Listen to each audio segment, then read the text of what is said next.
এক ছিল শিয়াল আর কুকুর। তারা দুজন ছিল খুব ভালো বন্ধু।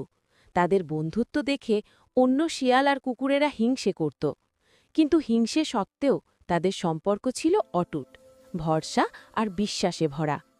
কুকুর তার বন্ধুকে মন থেকে বিশ্বাস করত, কিন্তু শিয়াল সেই বিশ্বাসের মর্যাদা রাখতে পারেনি।